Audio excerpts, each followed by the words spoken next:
Welcome to another Thursday night Bible study, brought to you as a ministry of SIGBC.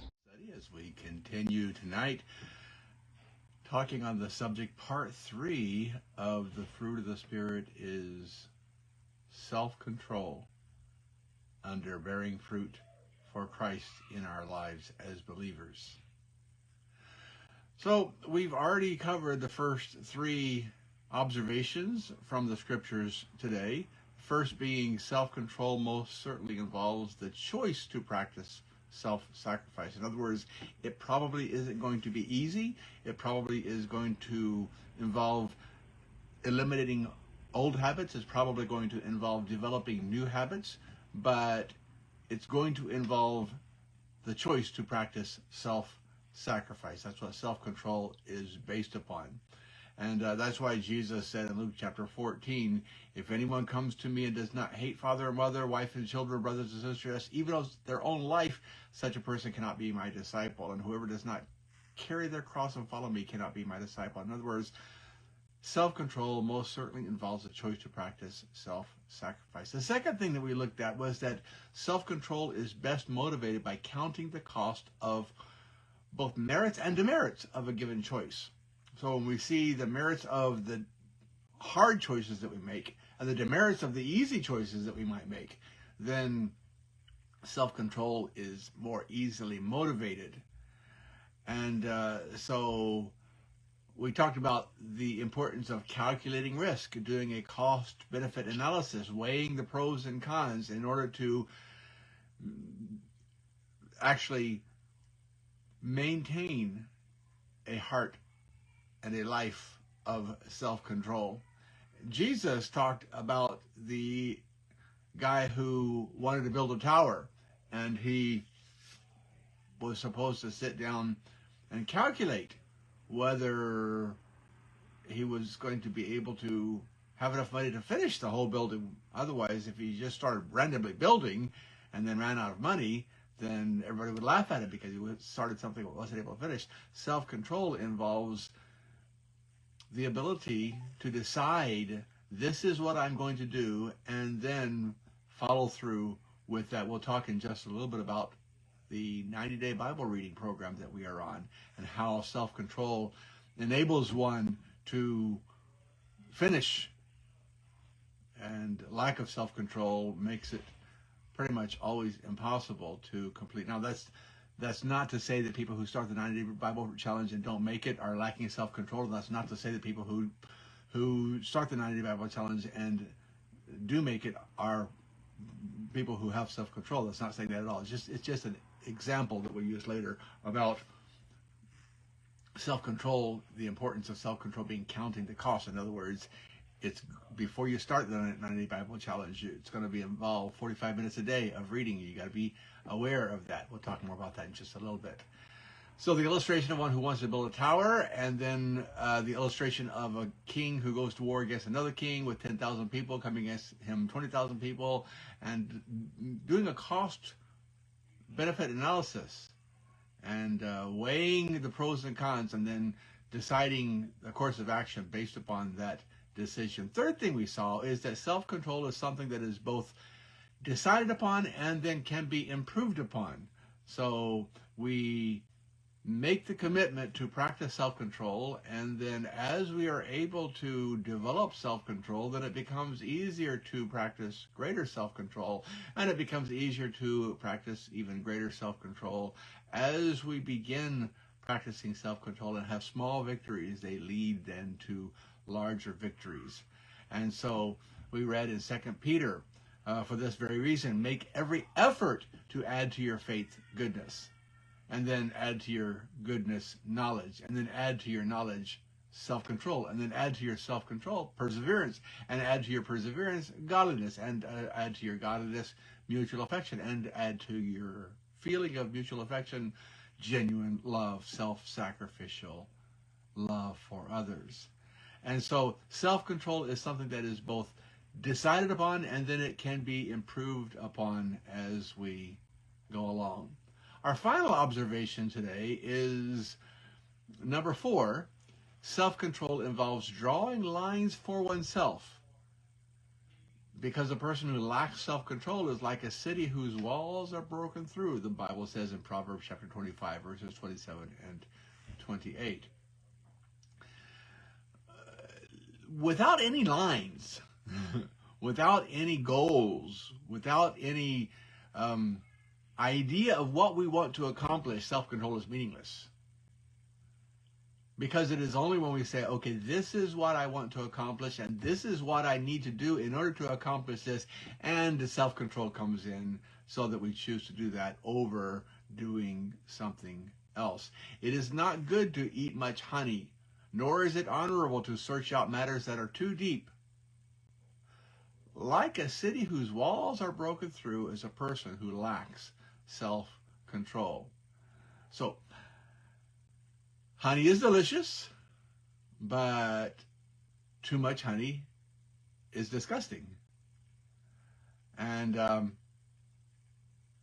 study is good, but if all you're doing is sitting around thinking of deep things in life, then you're not going to accomplish anything.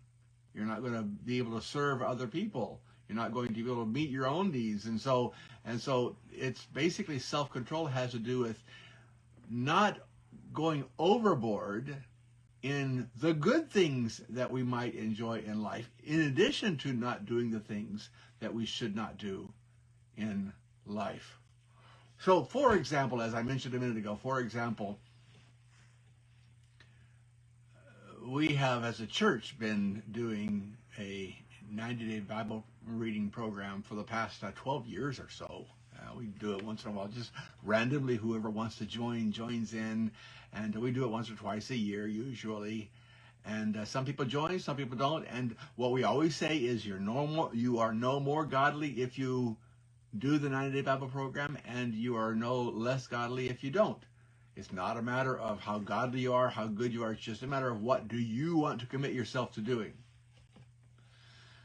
Now, the secret to successfully reading through the entire Bible in 90 days is faithfulness, is committing to reading and then determining, no matter what, to fulfill that goal. And sometimes that involves you're tired and it's a lot of time that you could be spending watching a movie or hanging out with friends or doing a hobby. And so nobody has to commit to reading the Bible in 90 days, but the only way that you're going to be successful is a commitment to self-control, that is committing to doing what it takes to finish and accomplish the goal. As I mentioned, before we even start, we warn everybody, you're no more godly if you do it. You're no less godly if you don't. You'll get a lot out of this. It'll give you a clearer picture of what the Bible is all about. It gives you a much better overview of the events throughout the history of the Scriptures. It shows how other passages are interrelated. It's very, very beneficial practice, reading the Bible in 90 days. But it's not going to happen unless something changes, because we don't have 45 extra minutes a day. And something has to give in order for us to take the time to spend reading or focusing on God's Word. And one of the things that we try to focus on when we're reading the Bible together, especially when you're reading large chunks at a time, like 12 chapters at a time, one of the things that we try to focus on is not just reading for the sake of reading. And sometimes, to be honest with you, sometimes I will find myself reading but not paying attention to what I'm reading. In fact, the first time we started this 90-day Bible program, I found myself sitting in the living room reading the Scriptures, and I had read 2 or 3 chapters, and it dawned on me, I physically actually read 2 or 3 chapters, and it physically dawned on me that I had no idea what I just read. And so I had to go back and practice self-control. That is not letting your mind wander while you're reading the Scriptures, but focus on what you're reading and try to glean something from the passage that you're reading. And we try to share together, those of us who are in a group reading the Bible together, we try to share with each other so that we are able to focus our hearts and our minds on the message that God has in store for us. And so self-control involves drawing lines for oneself, because a person who lacks self-control is like a city whose walls are broken through. In other words, what that means is a city whose wall is broken through, anybody can come through and attack that city.